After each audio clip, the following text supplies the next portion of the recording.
اما بعد بسم اللہ الرحمن الرحیم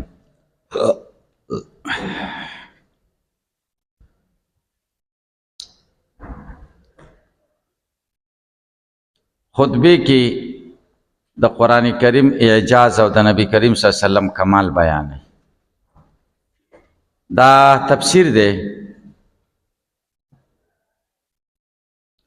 او تفسیر د قرآن کریم تشریح نو تفسیر میں ولی کو د دې بیان دی پکې مقصد دا دی اول خو دا ذکر کا چې حمد هغه ذات لره دی چې پر رسول الله صلی الله علیه وسلم قرآن نازل کړی دی بیا نبی کریم صلی الله علیه وسلم سو کړو دا قرآن دنیا ته وړاندې کړ چې د دې مقابله وکړي چا مقابله ونه کړه فلم یجد به قدیر دا یو مرحله دویمه مرحله دا وا بیا نبی علیہ السلام دا قرآن خلقو له بیان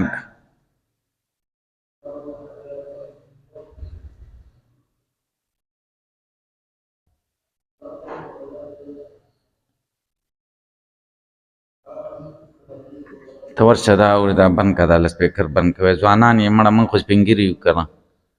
ورشه ودا څه جلسه هم جوړه کړې ده ځوانان یې یو بل سپیکر سبق نشي ویل اوس دا وایي چې نبی کریم صلی الله علیه وسلم دا قرآن خلقو له بیان څنګه ورته بیان که ثم بیان للناس دوی چې څومره مصالح برا پیدا شو ضرورت الله تعالی به د هغې په مقدار قرآن راولي که د دوی هغه ضرورت شرعي به پوره شي صحیح شو اوس دا خبره هم تېره شوه بیا قرآن کریم دو حصې دی یو محکمات دي بل متشابهات دي محکمات هغه آیاتونو ته وایي چې د هغې نه معنا فهم کول اسانه وي صحیح شو اقیم الصلاة مونځ ودروئ د دې نه معنا فهم کول اسانه دي چې په دې کې امر دی باقامت الصلاة پې پوه شئ دویم نمبر متشابهات دي متشابهات هغې ته وایي چې د هغې نه معنا فهم کول اسانه نه دي د الله نه بغیر په هېڅ حکم نه پوهېږي دې ته څه وایي متشابهات هلکه تاسو په خبره پوه شئ نو قرآن دا دو حصې وو نبی علیہ السلام را پاسېده د محکماتو نه پرده اوچته کړه صحیح شو نو محکمات ټولو خلکو ته ښکاره کړه چې دا پکې وایي پرده یې اوچته کړه او متشابهات په خپل ځای پرېښودو ځکه متشابهات دا د خطاب رموز دي رموز څوک خبرې کوي او نیمه پکې داسې خبره وکړي چې هغې باندې څوک نه پوهېږي متشابهات هم د خطاب رموز دي بیا نبی کریم صلی الله علیه وسلم په قرآن کې چې د شرع کم حقایق او دقایق بیان شوي و باریک هغه ښکاره کړه د جلال او د جمال کم صفات چې ذکر شوي و هغه ښکاره کړه دا به بیان شي تاسې په خبره پوه شئ بیا په قرآن کې دوه قسمه څیزونه و یو احکام و بل ادله و نبی کریم صلی الله علیه وسلم د احکام و قواعد هم بیان کړه او د احکام د کم ځای نه راخیستل شوي دي هغې ته ادله وایي ادله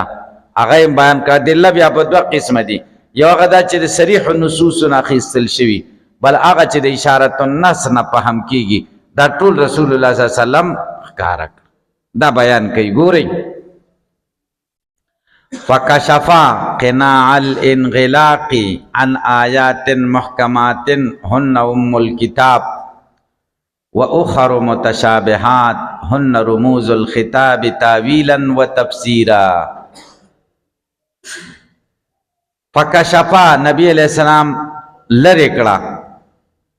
قناع الانغلاق ښکاره کړه پرده د پیچیدګۍ عن آیات محکمات د هغې آیاتونو نه چې کم محکم و یعنی محکم آیاتونو کې چې کومه پیچیدګي وه د هغې پیچیدګۍ نه پرده لرې کړه ټولو خلکو ته ښکاره شو هن ام الکتاب هغه محکمات چې هغه اصل کتاب دی اصل کتاب خو محکمات دي کنه ځکه چې خلک قانون به جوړی په قانون خو پوهه ضروری ده کنه متشابهات خو اصل کتاب نه دی کنه ځکه هغې باندې څوک پوهېږي نه نو فایده به دې څه واخلي و اخر متشابهات او نور آیاتونه داسې دي چې هغه متشابه دي هن رموز الخطاب چې هغه رازونه د خطاب دي د وینا رازونه دي هر سړی پې نه پوهېږي تاویلا د تاویل په بنیاد و تفسیره د تفسیر په بنیاد رازونه دي هر سړی پې نه پوهېږي کشف ښکاره کېدو ته وایي قنا سرتړوني ته وایي سرتړوني اصل کې قنا دې ته وایي پخوا به داسې و چې د څرمنې نه د پوستکي نه د ګډې د پوستکي نه به یو دغه جوړ کو او په هغې کې به پی واچولې او چې سار به راپاسېده د هغې نه به ماسته جوړ شوي وو کتلي هم دي چا کتلي دي نو بیا ما ته لږ وګورئ ما ته وګورئ بیا به هغه به خوځوله را خوځوله د هغې نه به شمړې جوړې شوې او د هغې نه به چې سر به یې پرې خلاص که دومره سر به یې و که نه خپې کې به یې سر و یا پس د ګډې دا سر چې کوم دی که نه دا به یې سر و دا به یې چې کولو کو دا به تړلی و په کپړه دا به یې چې کولو کو نو دغه به یې ترې راویسته پچ به یې ترې راویسته او لږ لږ به یې ښوده نو اصل کې قنا هغه کپړې ته وایي چې د دې سیز سر به یې پرې دغه کړی و تړلی خو دلته ته مراد لوپټه ده غټه لوپټه دلته استعارات ثلاثه دي درې استعارې دي د آیات محکماتو تشبیه ورکړې ده د یوې زنانه سره نو آیات محکمات مشبه شو زنانه مشبه به ده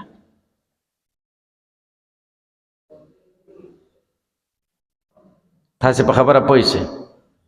او په کلام کې چې مشبه ذکر دي دا کم استعاره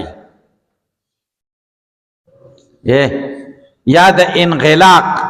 د آیاتونو د پیچیدګي چې د دې تشبیه ورکړې ده د ښځې سره نو انغلاق مشبه شو او ښځه مشبه به شو نو دا کم استعاره شو مکنیه شو کنه ځکه مشبه ذکر دی لازم د انغلاق سره څه دی د پیچیدګۍ سره لازم پرده ده ستا ته نه ښکاري کنه نو قنا کې تخیلیه شوه مناسب ورسره دا دي چې دا ترې لرې کړي نو کشفه کې ترشیحیه شو هلکه پوه شئ په دې درې څه و ابرز غوامض الحقایق او ښکاره یې کړل هغه پټ حقایق ولطایف الدقایق او هغه لطیفې باریکۍ لینجلی لهم دې دپاره چې ښکاره شي دوی دپاره خفایا الملک پټ رازونه د عالم شهادت والملکوت او پټ رازونه د عالم غیب و خبایا القدس او پټ خبرو د جمال د صفاتو والجبروت او د جلال د صفاتو یتفکروا فیها چې دی فکر وکړي په دې کا تفکیره په فکر کولو سره ابرز یبرز ابراز د باب پال نه اظهار ته وی ښکاره کېدل او غوامض دا د غامضتون جمع ده یا د غامضون جمع ده د غوامض اضافت حقایق ده دا د قبیلې د اضافت د صفت نه دی موصوف ده تقریر د عبارت داسې دی و ابرز الحقایق الغامضه ښکاره یې کړه هغه حقیقتونه چې ګران ګرانو پټو حقایق د حقیقت جمع ده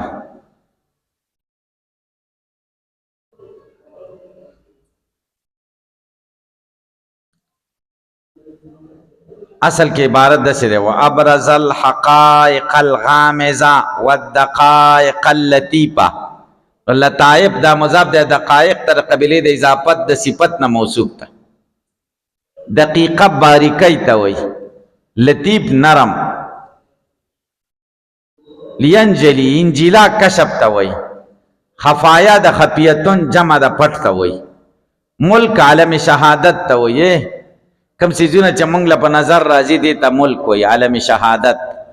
او کم چې موږ له په نظر نه راځي هغې ته عالم غیب وایي ملکوت.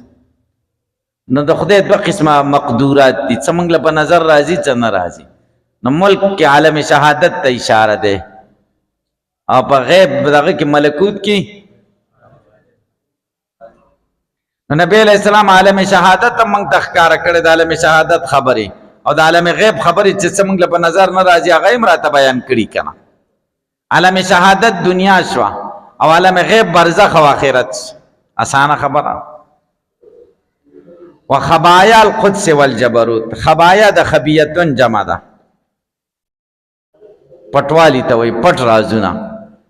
قدس صفائی ته وایي، جبروت قهر ته وایي. خو دلته د قدس نه مراد د جمال صفات دي او د جبروت نه مراد د جلال صفات دي. د خدای دوه قسمه صفتونه دي، ذوالجلال والاکرام. یو صفات ثبوتیه دي او بل صفات سلبیه دي. صفات ثبوتیه خدای عالم دی، خدای قدیر دی، خدای سمیع دی، خدای خبیر دی، خدای بصیر دی، چې شي نه پکې خدای ته ثابت شوي. او صفات سلبیه څه ته وایي؟ صفات سلبیه هغې ته وایي چې خدای نه پکې نفي شوي. الله جسم نه دی، الله جوهر نه دی، الله متمکن په مکان کې نه دی، الله چاته محتاج نه دی، الله مرکب نه دی، الله عرض نه دی وغیره. دې ته صفات سلبیه وایي. پوه شوې؟ توسعان ورته صفات وایي. نو قدس نه مراد د جمال صفات او د جبروت کی اشاره د صفات او د جلال ته. جمالی صفات مانا ثبوتی صفات، جلالی صفات مانا سلبی صفات.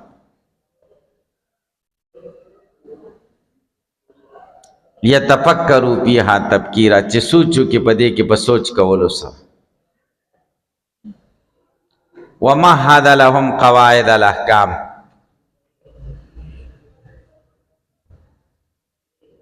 تمهید برابرولو ته وایي، لاره برابرول. او برابر کړي دي دوی دپاره بنیادونه د احکامو.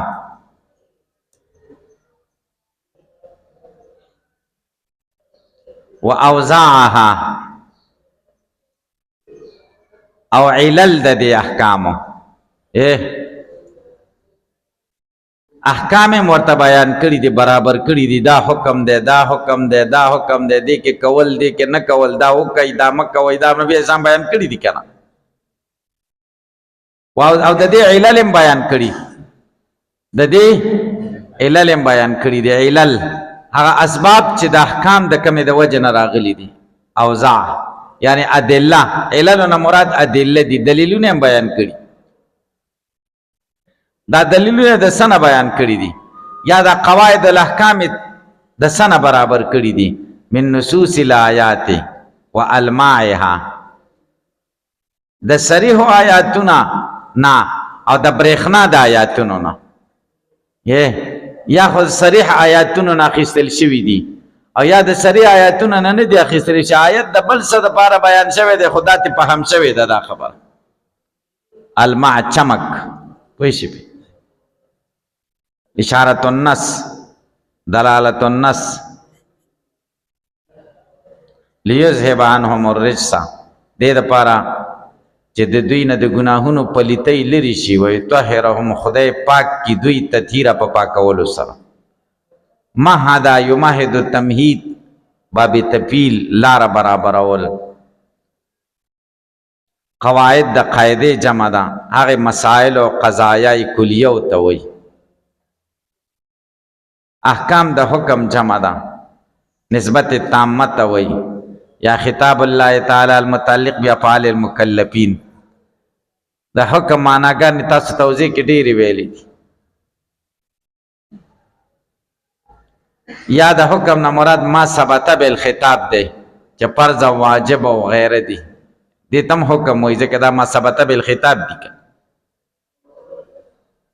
اوضاع د وضع جمع ده، مراد د دې نه خطاب د وضع دی. اسباب د احکام او شروط، علل د احکامو ته مراد.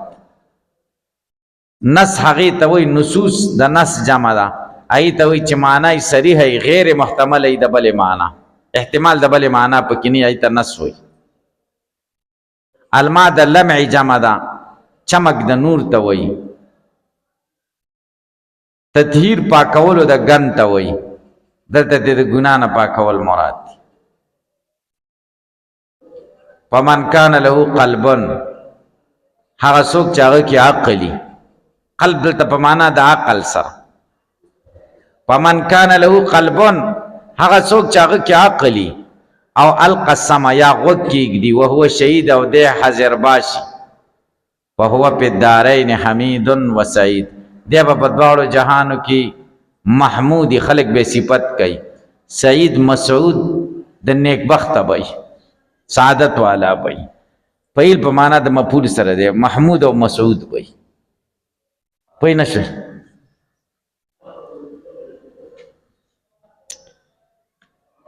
چا کې چا کلی قرآن ته غوږ کې خود او دی حاضر باش حاضر باش دا معنا ده چې غوږ یې ایښی دی خو زړه بل ځای کې نه دی سم متوجه دی نو دی به محمود می خلق به صفتونه کوي دنیا و آخرت کې او سعید نیکبخته به می دنیا و آخرت کې ومن لم يرفع الیه راسه چا چې راوچت نه کړي قرآن ته سر ورته راوچت نه کړه معنا توجه یې ور نه کړه وَأَطْفَأَ نِبْرَاسَهُ او ډیوه یې مړه کړه هر چا کې په زړه کې چې کم دی د دین یو ډیوه بالا ده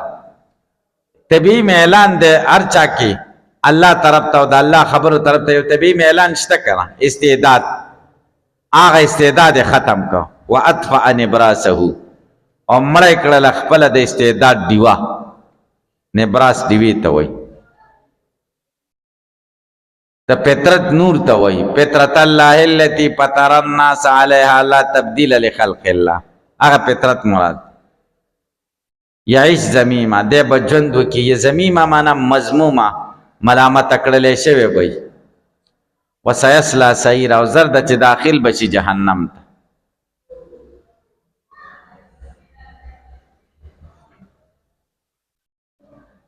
دې ځای پورې حمدو په هم کې د خدای د کتاب بیانو او بیا په هغې کې لږ تشریح وکړه درود خو یې نه دی ویلی که نه خطبه کې درود هم ضروري نو درود په یو ناشنا انداز کې وایي فیا واجب الوجود ویا پایز الجود ویا غایت کل مقصود صلی علیه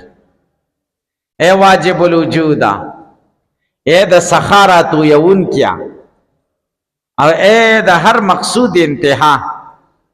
د هر مقصود انتها الله ده خدای ته وایي یا واجب الوجود